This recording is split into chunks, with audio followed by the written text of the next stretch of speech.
E vërteta për pulat e pularive dhe pulat e fshatit. A e dini çfarë po konsumoni? Sot, shumë njerëz nuk e dinë ndryshimin mes pulave të rritura në pulari dhe atyre të rritura në fshat. Disa zgjedhin pulat e pularive sepse janë më të lira dhe më të lehta për t'u gjetur, ndërsa të tjerë preferojnë pulat e fshatit për shijen dhe cilësinë e tyre. Por, a e dini se cilat janë të mirat dhe të këqijat e secilës? Le të zbulojmë të vërtetën. Pulat e pularive. Rritje e shpejtë, por në çfarë kushtesh? Në shumicën e rasteve, pulat që gjenden në treg dhe supermarkete vijnë nga pulari industriale. Këto pula rriten me shpejtësi dhe theren brenda 40-50 ditëve, shumë më shpejt se një pulë e fshatit. Por pse rriten kaq shpejt? Problemet kryesore me pulat e pularive. Ushqim artificial dhe hormone. Këto pula ushqehen me përzierje të përpunuara që përmbajnë soj, misër të modifikuar gjenetikisht GMO dhe shpesh edhe hormone për të rritur peshën më shpejt. Antibiotik të shumë. Për shkak të ambientit të ngushtë dhe të ndotur, pulat sëmuren shpesh, ndaj ushqehen me antibiotik për të parandaluar sëmundjet. Kjo do të thotë se, kur konsumoni mishin e tyre, merrni edhe mbetje të antibiotikëve në trupin tuaj. Kushtet të tmerrshme jetese. Shumë pula jetojnë në hapësira të vogla, pa dritë natyrale dhe pa liri lëvizjeje. Ato mbingarkohen në kafaze ose hangar, ku shpesh nuk mund të ecin dhe zhvillojnë probleme me kockat. Cilësia e mishit. Për shkak të ushqimit artificial dhe mungesës së aktivitetit, mishi i tyre është më i butë, por me më pak shije dhe më shumë ujë.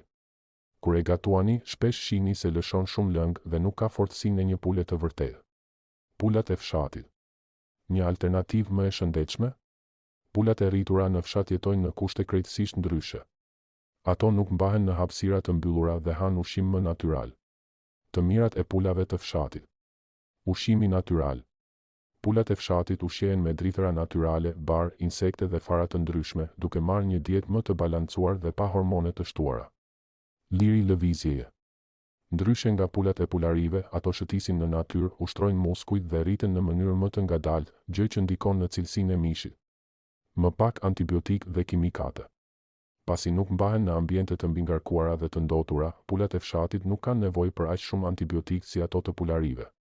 Mishi më cilësor dhe më i shijshëm. Mishi i pulës së fshatit ka një strukturë më të fortë, më pak ujë dhe një aromë më të pasur gjatë gatimit. Problemet me pulat e fshatit. Rriten më ngadalë dhe janë më të shtrenjta. Duhen disa muaj që një pulë e fshatit të arrijë peshën e duhur për therrje, ndërsa një pulë e pularive rritet në më pak se 2 muaj. Mund të mos jenë gjithmonë të lira nga antibiotikët.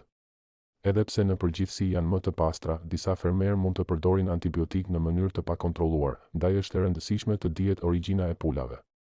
Nuk janë gjithmonë lehtësisht të disponueshme. Ndryshe nga pulat e pularive, të cilat gjenden në çdo supermarket, pulat e fshatit shpesh duhet t'i blesh direkt nga fermerët ose tregjet lokale. Çfarë duhet të zgjedhim? Nëse dëshiron cilësi dhe shije më të mirë, pulat e fshatit janë padyshim zgjedhja më e mirë, por kushtojnë më shumë dhe nuk gjenden lehtësisht. Nga ana tjetër, pulat e pularive janë më të lira dhe më të lehta për t'u gjetur, por vijnë me rreziqe të mëdha për shëndetin. Si të zgjedhim mishin më të mirë të pulës? Kontrolloni etiketat. Shmangni pulat që përmbajnë solucione injektuese ose shumë ujë. Pyesni për origjinën. Nëse keni mundësi, blini nga fermerë të besueshëm ose tregje të kontrolluara. Pulat me rritje natyrale janë më të shëndetshme dhe kanë një shije më të pasur.